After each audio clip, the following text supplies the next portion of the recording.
Evolution took millions of years, but it only takes one spectacularly bad decision to undo all that hard work. Welcome to a masterclass in aggressive stupidity. These are 10 times people actively bypassed common sense and speed ran their exit from the gene pool. Seriously, do not attempt any of this at home, unless your ultimate life goal is becoming a tragic safety pamphlet. 1. A cluttered suburban driveway on a sweltering Tuesday afternoon is the absolute perfect breeding ground for testosterone-fueled, do-it-yourself disasters. But our first hero managed to turn a simple wrenching session into a gold medal performance in spectacular self-destruction. Enter Kyle, a 25-year-old amateur grease monkey who viewed certified automotive mechanics as overpriced scammers and treated safety manuals like completely optional, highly offensive suggestions. Kyle's defining personality trait was a lethal blend of unshakable arrogance and a staggering lack of basic high school physics comprehension. For anyone who actually paid a shred of attention in science class, an automotive airbag is essentially a meticulously calibrated explosive device installed right in your dashboard.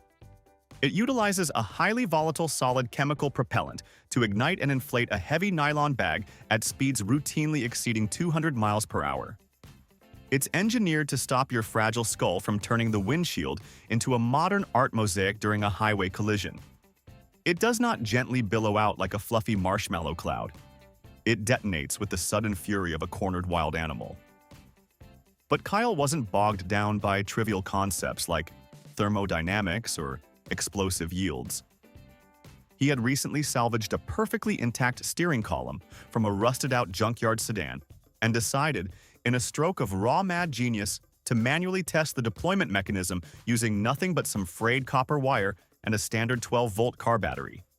His small audience of friends, perched on overturned plastic milk crates and drinking cheap domestic lager, offered a chorus of mild skepticism, which Kyle naturally perceived as a direct insult to his masculine mechanical prowess. He confidently hooked up the positive terminal, leaving the negative wire dangling just inches from the contact point. This setup alone was a blatant invitation for electrocution, but Kyle was about to elevate his foolishness to a legendary art form. He decided he needed to observe the exact microsecond the nylon breached the plastic cover, essentially treating a bomb like a fascinating science fair volcano. Driven by the blinding curiosity of a doomed pioneer, Kyle leaned his entire upper torso over the rigged-up steering column and rested his bare, unprotected chin dead center on the manufacturer's logo. He literally put his cervical spine in the crosshairs of a ballistic missile just to see how fast it would inflate. He tapped the live wire to the battery, the circuit closed, and the chemical explosive did exactly what millions of dollars of engineering designed it to do, blasting outward at 200 miles per hour directly into Kyle's face.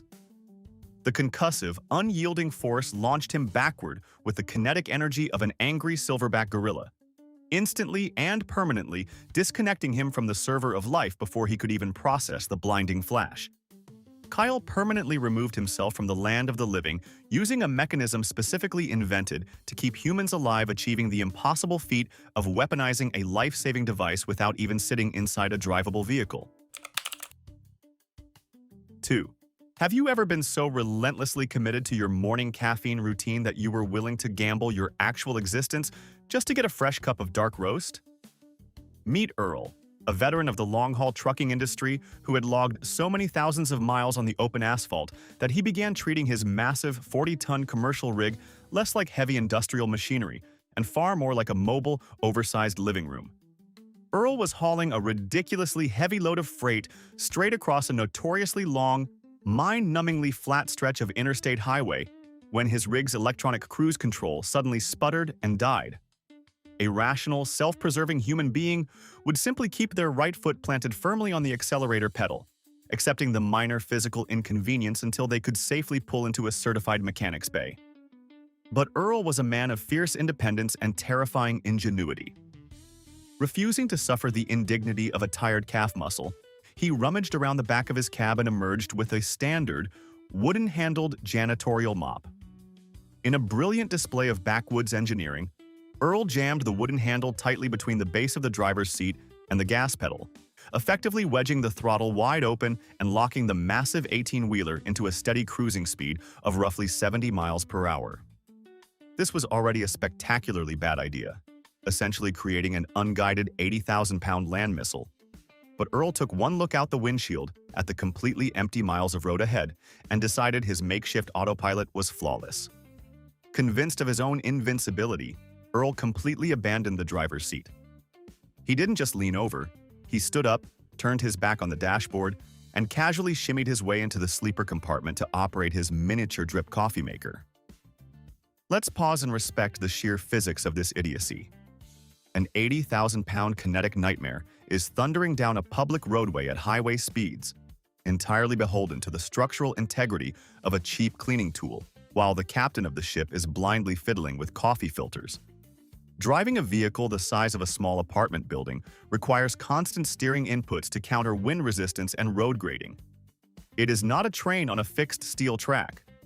As Earl happily waited for his morning brew to percolate, entirely oblivious to the outside world, the endless straightaway finally introduced a very slight, entirely predictable right-hand curve. The highway gently banked, but Earl's mop-guided juggernaut simply obeyed the laws of inertia and continued traveling in a perfectly straight line.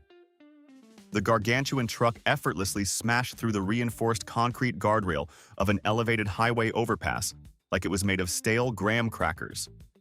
The truck plummeted a horrifying 60 feet before violently pancaking into the earth below, instantly ending Earl's life in a cacophony of twisting steel and shattered glass. When bewildered state troopers finally pried open the crushed sleeper cab, they didn't just find the shattered wooden mop handle. They found Earl, fatally pinned amidst the wreckage, tragically covered in the piping hot half-brewed pot of coffee that he had literally sacrificed his own life to prepare.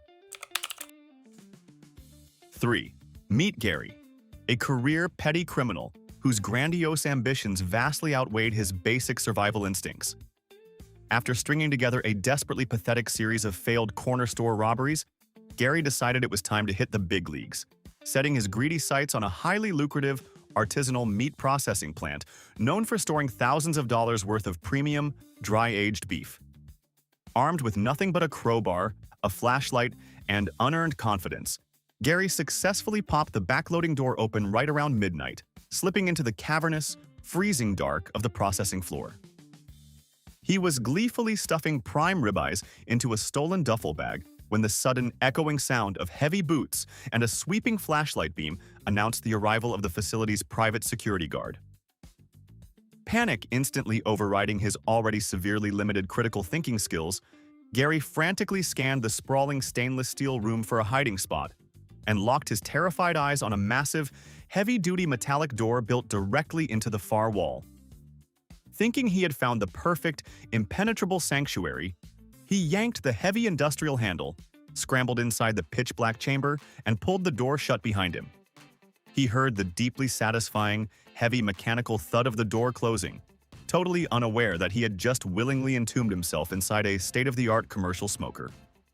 A quick lesson in high-end culinary machinery. Modern industrial meat smokers are essentially hermetically sealed, computer-controlled death traps. They are specifically designed with high-powered magnetic gaskets that lock automatically and irreversibly from the outside to prevent even the slightest wisp of precious hickory smoke or heat from escaping into the factory. They absolutely do not have interior emergency release latches, mainly because dead pigs generally do not need to let themselves out. Gary sat in the pitch black for an hour, giggling to himself about how brilliantly he had outsmarted the rent-a-cop, entirely oblivious to the digital timer ticking down on the exterior control panel. At precisely 2:00 a.m., the plant's automated curing cycle engaged.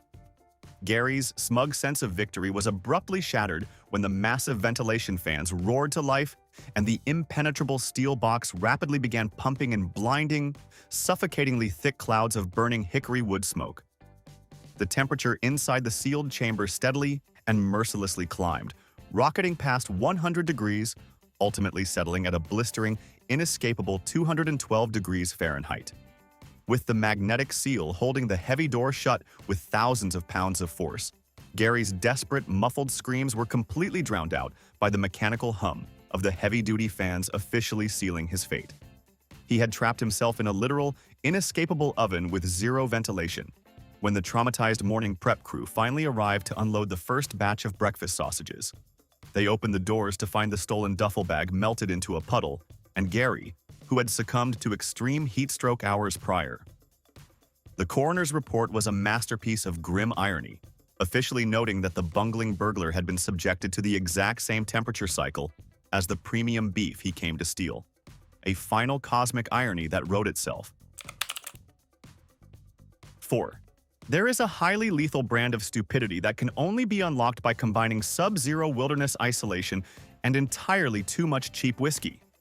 Welcome to a remote, snowed-in hunting cabin deep in the unforgiving Alaskan backcountry. The perfect stage for an impromptu, alcohol-fueled audition for the Darwin Awards. Our two contestants in this deadly battle of microscopic egos were a pair of buddies who defined their masculine identity by how much senseless punishment they could absorb while heavily intoxicated. Let's focus on our star, Todd, whose life motto was less about actual survival and more about never backing down from a frat house dare. Sometime around 2 a.m., the conversation naturally devolved into an aggressively petty argument over who possessed the higher tolerance for excruciating pain. It wasn't enough to just arm wrestle, they needed a true test of grit. That's when his buddies spotted the heavy canister of professional-grade bear deterrent resting on the kitchen counter. For those unfamiliar with weaponized chemistry, legitimate bear mace is absolutely nothing like the tiny keychain pepper spray you buy for a dark parking lot. It is a highly pressurized, ruthlessly concentrated chemical weapon specifically engineered to instantly incapacitate an 800-pound grizzly bear charging at 30 miles an hour. It fires a thick, blinding cloud of pure liquid agony.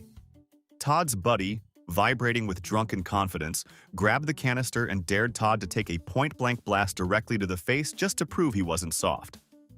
Anyone with a functioning prefrontal cortex would recognize this as a spectacular way to lose their vision. But Todd's brain was swimming in 80-proof bourbon and misplaced pride. He puffed out his chest, planted his feet, and enthusiastically accepted the challenge, essentially treating a chemical munition like a fun party trick. His buddy pulled the safety pin and squeezed the trigger, unleashing a high-velocity stream of pure capsaicin directly into Todd's open, mocking mouth from 12 inches away.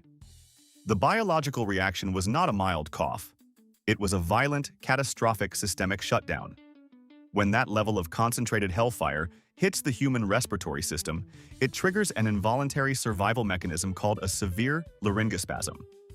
Todd's vocal cords, aggressively and permanently clamped totally shut in a desperate, ultimately doomed attempt to keep the caustic poison out of his lungs. He immediately dropped to the wooden floor, thrashing wildly, completely unable to draw in even a microscopic sliver of oxygen. The horrifying reality of their isolation suddenly crashed down on his buddy. They were 40 miles from the nearest paved road, and their only satellite phone was sitting on the table with a dead battery.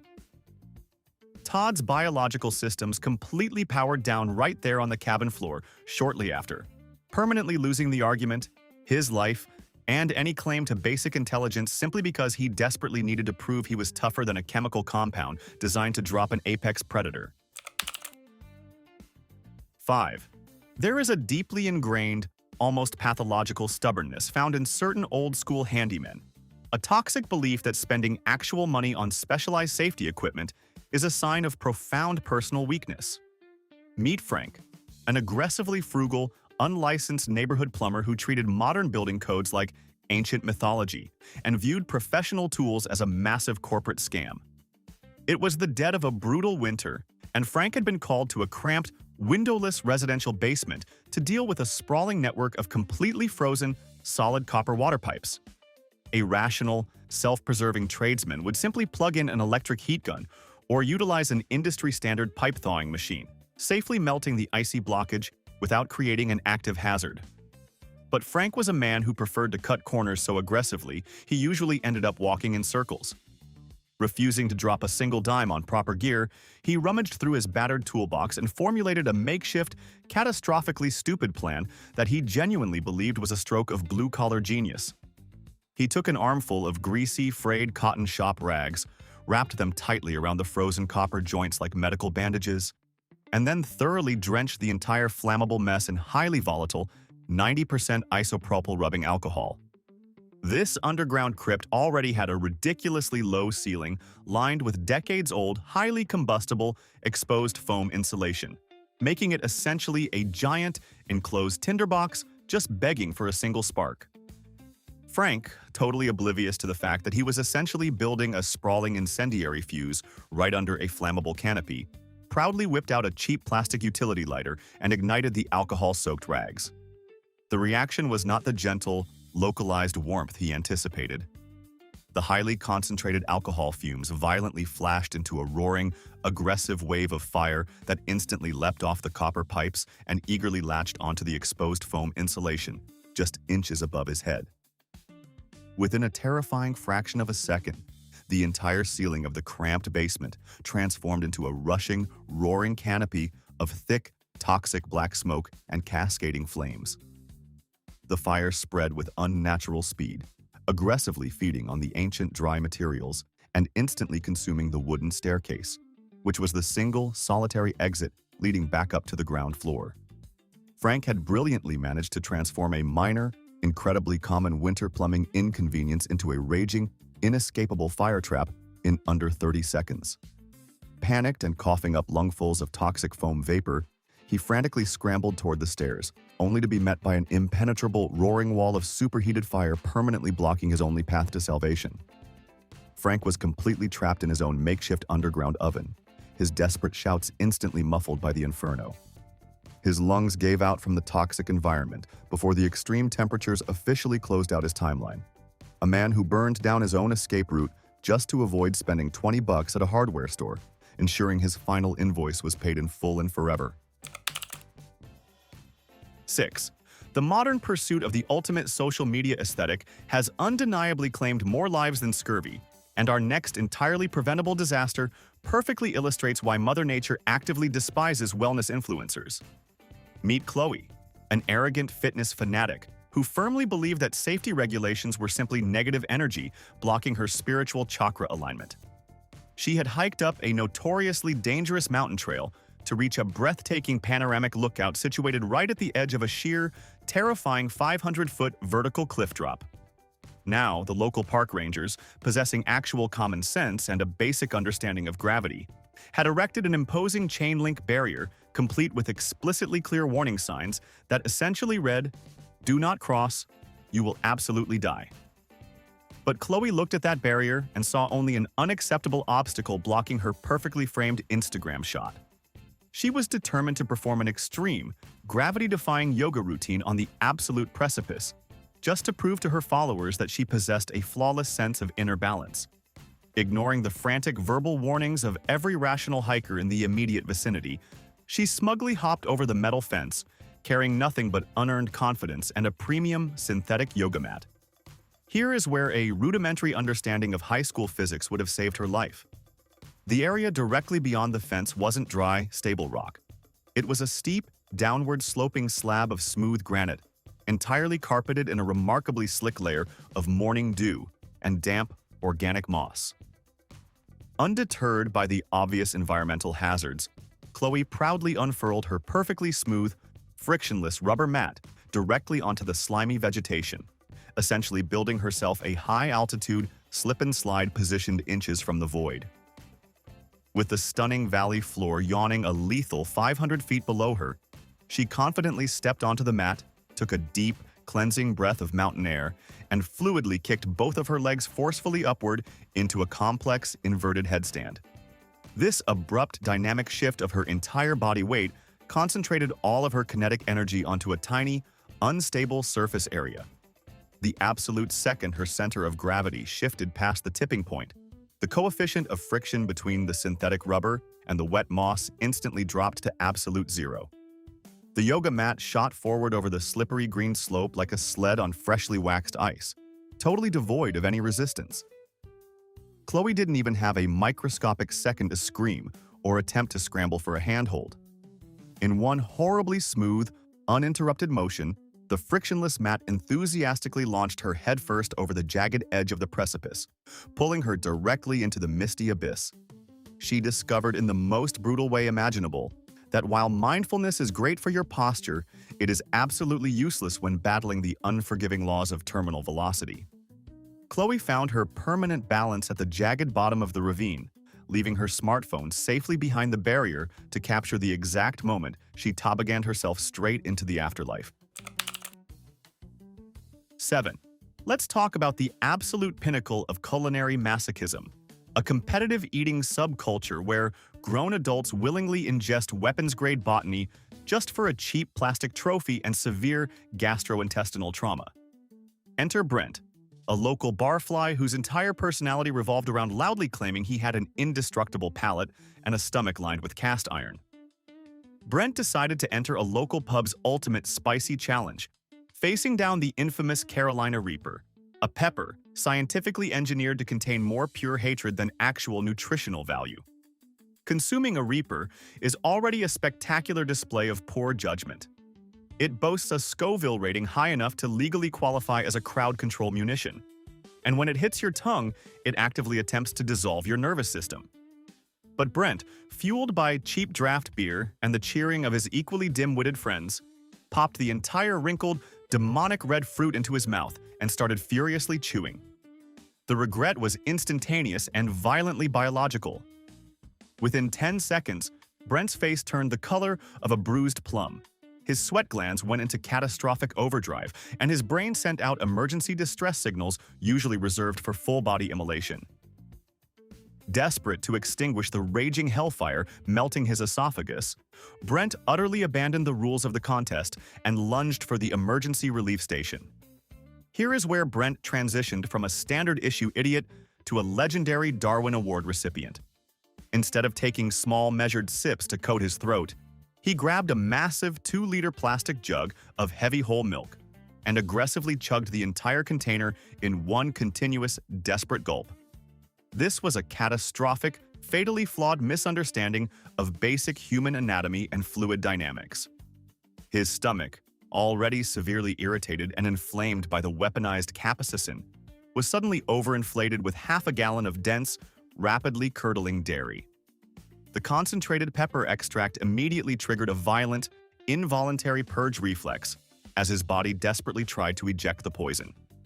Because his stomach was stretched to its absolute maximum structural capacity by the sheer volume of milk, the resulting convulsive spasm had nowhere to go. The extreme, sudden spike in internal hydrostatic pressure rushed upward with the force of a geyser, encountering the lower esophageal sphincter. The human esophagus is simply not designed to handle explosive, high-pressure hydraulic shock waves. The internal plumbing simply couldn't handle the physics, leading to a catastrophic system failure. The intense hydraulic pressure triggered an instant, fatal systemic shock. Brent immediately collapsed onto the sticky pub floor, completely dead before the bewildered paramedics could even be officially dispatched by the panicked bartender, allowing natural selection to formally conclude the eating competition long before the judges could ring the final bell. 8. We have all experienced the fleeting irritation of a botched fast food drive-thru order, but a hyper-aggressive suburbanite named Derek decided that receiving a plain cheeseburger instead of a double quarter-pounder was an absolute unforgivable declaration of war. It was a rainy Tuesday evening, and Derek was idling in the narrow, concrete-lined drive-thru lane of a local burger joint in his heavily modified, obnoxiously lifted luxury SUV. A vehicle he treated less like family transport and more like a personal armored tank. When he blindly reached into the greasy paper bag and discovered the culinary treason committed by the exhausted teenager working the window, Derek absolutely snapped. He was vibrating with the kind of irrational, unhinged fury usually reserved for daytime soap operas.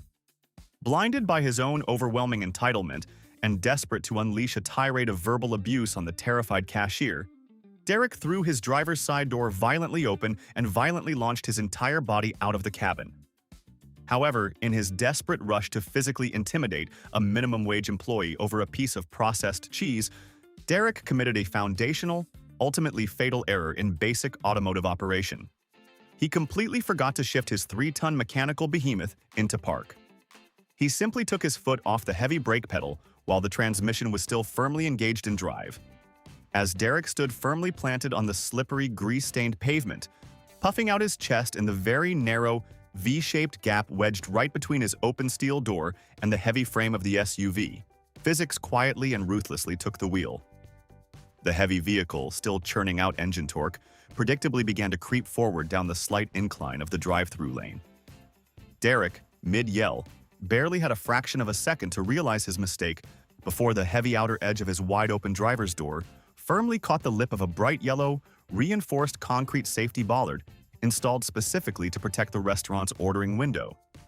The immovable concrete post acted as a devastating, inescapable fulcrum. As the massive momentum of the rolling SUV continued pushing the heavy chassis relentlessly forward, the steel door was violently and unnaturally forced backward against its hinges with immense, unstoppable mechanical leverage. Derek was trapped in the tightening geometric apex with absolutely nowhere to retreat. The heavy steel door slammed backward with the unstoppable structural force of a giant industrial nutcracker, instantly trapping Derek and pinning him completely against the reinforced steel B-pillar of his own prized vehicle. The overwhelming structural pressure delivered a fatal, immediate end to the situation, instantly neutralizing his pathetic temper tantrum. Derek tragically and ironically managed to thoroughly compress himself out of existence with his own status symbol securing his final, lethal takeout order. A man who waged war over a missing slice of cheese and lost everything to a parking oversight he could have fixed with one finger. 9. The modern phenomenon of urban exploration often straddles the razor-thin line between fascinating historical documentation and brazen, spectacular trespassing. But a young thrill-seeker named Liam managed to hurdle that line entirely and sprint headfirst into an avoidable disaster. Liam was part of a highly secretive group of amateur adventurers who spent their weekends illegally navigating the sprawling, rat-infested, pitch-black labyrinth of the abandoned London Underground tunnels. They weren't completely clueless. They had meticulously studied the incredibly complex transit schedules, fully understood the lethal danger of the electrified third rail, and specifically chose to navigate deep into a decommissioned service tunnel that hadn't seen a scheduled passenger carriage in over 3 decades. So far, so relatively standard for a bunch of adrenaline junkies.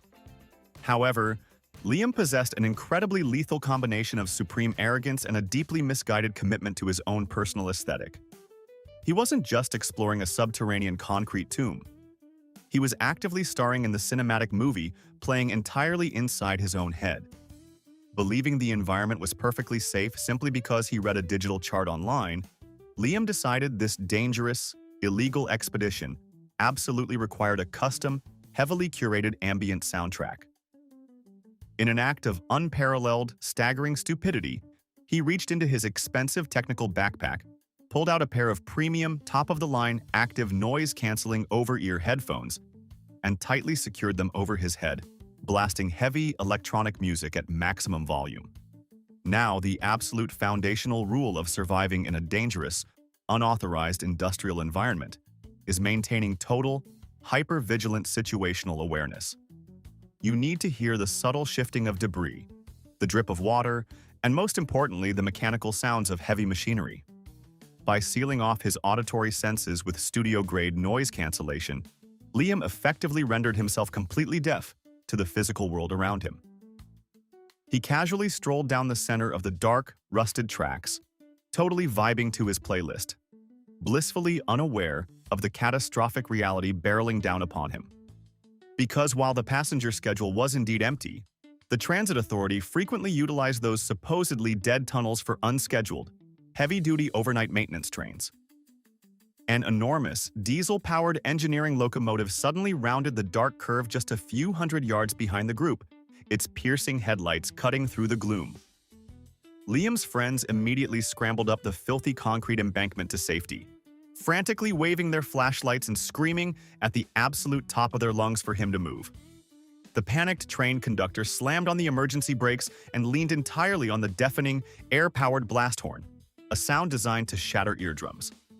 But Liam, lost in the heavy bass drop of his curated playlist, didn't hear a single decibel of the frantic warnings. He just kept rhythmically walking right down the center line until the unstoppable kinetic force of a 70-ton steel locomotive forcefully introduced itself to his unaware form at 40 miles per hour, instantly and aggressively canceling his existence, officially proving that curating a cool vibe is absolutely worthless if you don't survive to post the footage. 10.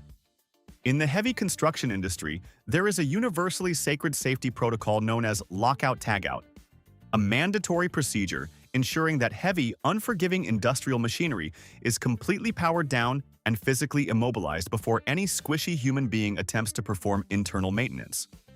But our final protagonist, an impatient heavy machinery operator named Marcus, viewed basic workplace safety regulations not as life-saving rules, but as highly annoying bureaucratic suggestions actively designed to waste his precious time. Marcus was the captain of a gigantic concrete mixer truck, and after a long, exhausting day of pouring foundations, a thick layer of stubborn, rapid-setting concrete had prematurely hardened to the deep interior walls of his vehicle's enormous rotating drum. The standard, federally mandated procedure for this irritating but common problem involves killing the truck's powerful diesel engine, removing the ignition keys, safely locking the transmission, and then slowly crawling into the confined metal belly with a pneumatic heavy-duty jackhammer to chip away the hardened crust. But Marcus was in a desperate rush to clock out and head to the local pub. Looking to shave a mere 5 minutes off his grueling shift, he made a decision so fundamentally idiotic it defies all logical comprehension. He decided to leave the truck's powerful engine idling, keeping the internal hydraulic system fully pressurized and active, while he grabbed his tools and squeezed his body through the narrow exterior inspection hatch. He essentially crawled headfirst into the dark, claustrophobic belly of a mechanical steel monster while its digestive tract was still fully functional. The interior of a concrete drum isn't smooth. It is lined with colossal, incredibly heavy sharp steel corkscrew blades designed to relentlessly churn thousands of pounds of thick, heavy rock and wet cement with unstoppable, relentless industrial torque. Because it was late November, Marcus was bundled up in a thick, remarkably baggy, heavy-duty canvas winter work jacket. As he stood awkwardly on the slippery, curved interior wall and raised his heavy chipping hammer, the thick, loose fabric hanging off his left sleeve casually brushed against one of the gargantuan, slowly rotating interior mixing blades. That was all it took. The heavy steel edge instantly snagged the tough canvas material, pulling tight with the relentless, unyielding mechanical force of a commercial hydraulic engine. The torque designed to agitate tons of solid rock didn't even register the pathetic resistance of a human being. Marcus realized his catastrophic error instantly, but he was trapped in a claustrophobic steel tube, completely out of reach of the exterior emergency stop button. Before he could even attempt to wriggle out of the heavy jacket, the merciless rotating steel auger pulled his entire body forward, dragging him deep into the inescapable gap between the heavy metal blade and the solid steel wall of the drum. He was slowly, relentlessly, and fatally integrated into the machinery along with the hardened concrete, ensuring a fatal, immediate end to his shift. Marcus literally allowed himself to be folded, spindled, and permanently reformatted by his own truck, tragically proving that desperately trying to save 5 minutes of company time is an incredibly efficient way to clock out for absolute eternity. So, natural selection remains undefeated. Before you click away feeling intellectually superior, I need you to drop your ego in the comments. Which of these 10 catastrophic failures do you secretly, arrogantly think you could have survived? Be brutally honest. While you're down there defending your own survival skills, hit the like button and subscribe before you do something Darwin-worthy.